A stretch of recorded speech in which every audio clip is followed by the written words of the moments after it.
If you're waking up starving just a couple hours after breakfast, you're crashing by 10 a.m., by 2 p.m., you're not even functioning, you're gaining weight no matter how little you're eating, your breakfast is the problem. Most women are unknowingly spiking their blood sugar with breakfasts that they think are healthy. And then you're setting your whole day up for failure. This is keeping insulin resistance, fatigue, and cravings just locked in. But in just a couple minutes, I want to give you my top 3 breakfasts that are going to help you start reversing insulin resistance. There's no crash diet. There's no restriction. There's no starving. We're just going to be focusing on real food. Now, the first one that I'm going to bring in, which is probably going to surprise you because you expect me to tell you about eggs, don't you? You probably do, is you don't have to eat breakfast food for breakfast. I don't know where we got stuck in this. I have to have French toast. I have to have pancakes. It has to be eggs for breakfast. If you hate eggs, great. You don't have to eat them. Okay. There's no one food that you have to eat for breakfast. Okay. You can have dinner for breakfast for all I care.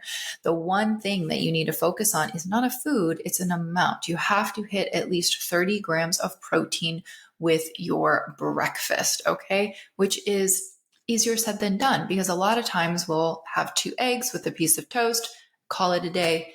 That's 12 grams of protein. That's nowhere near the goal that we are looking for. Okay, so let's start off with a standard breakfast. If you like eggs, don't worry. If you don't like eggs, I'm going to be giving you one. So don't wait. We'll get there. Okay. So I do know that a lot of people do like eggs for breakfast, myself included. So a really easy one that you can do is going to be 2 to 3 eggs and then some meat in there. Some people love chicken sausage. You can do ground turkey. You can do ground chicken. You can do ground beef. You can do whatever. The world is your oyster. Okay. If you go for chicken sausage, one of my favorite brands is going to be Amylu. I think that's how you say it. Amylu. They have really good ingredients. They're one of my go-tos when it comes to a chicken sausage. But again, you can use plain old chicken or ground beef or whatever your fancy is for that. Okay.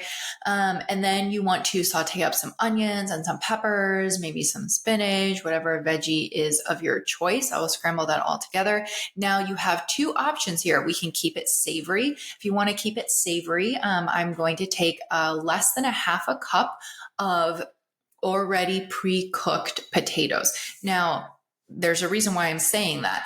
If you take a potato and you cook it and then fully cool it, you can reheat it. It is now what's called a resistant starch, which not only is going to feed the good bacteria in your gut, so yay, that's amazing, but it also has a lower glycemic index as a resistant starch. So it's going to be great if you are someone that deals with insulin resistance, with a lot of my PCOS ladies do. So if that's the case, then about a half a cup you can add to your egg mixture. Do some seasonings, you guys. It doesn't have to be boring. I love red mint sea salt. That's an amazing way to keep it savory. It tastes awesome. It's quick and easy. It takes you barely any time. You can either even prep your veggies ahead of time. If you want to go more the sweet route, I would not have the potatoes. I would have that meal, and then I would have some berries as a sweet treat that goes along with it. I am trying to keep everything with breakfast in a low glycemic container, because especially when we're dealing with insulin resistance, how we set up our day with breakfast is going to make or break the rest of your day.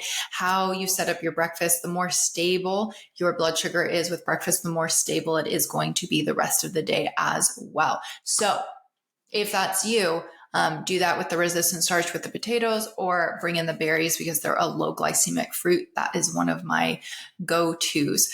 Another one that I love that you can do, which does not contain eggs, is actually something you can make overnight. I love making chia seed pudding. It is literally it's just so simple. Okay. So this is how I do it. And you can really pack a punch with your fiber and your protein here. So I take about 3 tablespoons of chia seeds and I will soak it. You can soak it in anything that you would like. You could do water. You can do almond milk. If you're looking for something that has lower fat, you can do, coconut milk, you can do raw milk, whatever your fancy is for that. You could do hemp milk. So I soak them. I don't know why I keep saying the word fancy. We can just delete that from Leah's vocabulary. We're going to put that in there and let it soak in the fridge overnight. And then in the morning, I will blend it. I'm going to blend it typically with cacao powder. I hate the texture of like chia seeds. That's why I blend it, but you don't have to if you don't want to. Or I'll use like a chocolate protein powder. That's another great one that I love. And then I mix it with about a half a cup of Greek yogurt, and I top with berries. So this has our fiber, it has our fat, it has our protein, it has our low glycemic carbs. It tastes amazing. This one is also really easy because you can prep this for the week. So you can just grab and go. And did I mention that this one doesn't contain eggs? So that's a nice, easy one that you can do. If you've been struggling to balance your hormones naturally, even though you feel like you're doing all of the things, you have low energy, you have irregular cycles, you can't get rid of the weight gain, you have PMS, you have painful periods, you know it's tied to your hormones, but you're very overwhelmed by all of the health information out there on what to eat, what supplements you should focus on, what lifestyle things you should change, what labs you should run. It's overwhelming. There's a lot of information out there. I have a free mini course that goes over all of the reasons why you're still struggling, even though you feel like you're doing all of the right things. And on top of that, I'm going to go over the 3 pillars, the 3 steps that are so vitally important when it comes to balancing your hormones naturally. No matter what your symptom is, this is going to apply to you because these 3 pillars and these 3 steps are so vitally important for every single woman who's dealing with hormonal imbalance.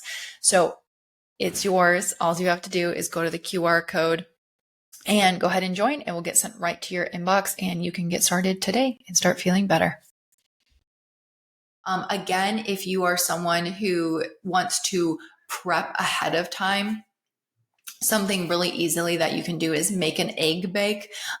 So that would be this one. I would do like eggs. You can do egg whites. You can do cottage cheese in there as well to up the protein.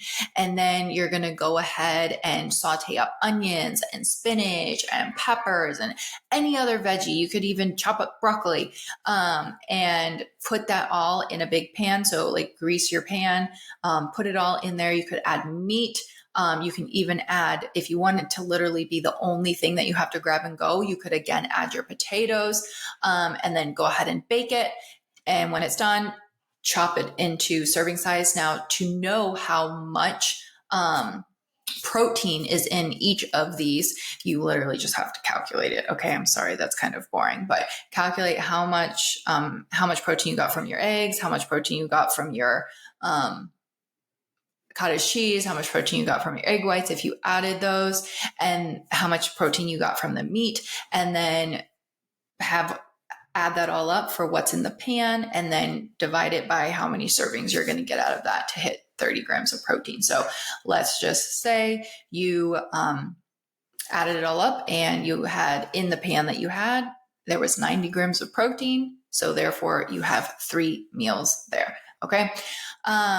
I hope that makes sense. So that one, the chia seed pudding are so easy to prep ahead of time. So I would highly encourage you, if breakfast is not your favorite meal and you get decision fatigue trying to figure it out, and then it gets overwhelming and then you just try and grab something and go and it ends up on being something that's not satiating, please prep your breakfasts ahead of time. Now, the other thing I'm going to give you a bonus is that you can have leftovers from dinner. Like literally whatever you ate the night before, you can have for breakfast. It doesn't have to be a breakfast food. You can literally have chicken thighs and a veggie, and you can have some sort of low glycemic carb. I do highly recommend keeping your carbs at breakfast to be low glycemic, especially when we're dealing with the insulin resistance factor. I am telling you, it will make a massive difference, and you want to really make sure you're bringing in fiber. Okay. So literally whatever you had the night before, have it for breakfast. If you had it 2 nights ago, if you don't want to keep repeating meals so quickly together, do that. The things that you need to focus on when it comes to your blood sugar and when it comes to insulin resistance and your breakfasts is you have to hit 30 grams of protein. You have to stop, bare minimum, hit that. And then the next thing that you need to do is get in your fiber. Okay. So please don't be grabbing a piece of toast with avocado and an egg and thinking that's going to sustain you. Start with the protein and get the fiber in and focus on low glycemic carbs. So those are my top breakfasts. I think that they're very easy to implement. If you have a top favorite breakfast, please feel free to drop it in the comments. I would love to know if you want some help navigating the breakfast that you do love. Please drop it in the comments. Maybe there's some simple tweaks that we can do to help make it hit your goals. And another thing to think about, which is like a bonus one, is that you can also, like, collagen in your coffee counts towards your protein. Bone broth can count towards your protein. So if you like to sip on some bone broth while you're getting your breakfast ready, boom, boom, boom, you can kill multiple birds with one stone. That's a great one to bring in as well. So it really doesn't have to be complicated. I think that we try and get lost into these fancy protein French toast, protein pancakes, and we feel like it has to get really expensive and we have to have all of these different ingredients. And that's really not the case. Okay. Chia seeds are at your local grocery store. Cacao is probably at your local grocery store. Greek yogurt's at your local grocery store. Like you can do this. It doesn't have to don't overcomplicate it. Find your protein, find your fiber, and you can do this. And also, I would love if you drop your favorite breakfasts in the comments, and that will give everybody else some ideas. And I would love to go through and help you maybe tweak them a little bit to make sure that they are optimal for your blood sugar balance and reversing insulin resistance.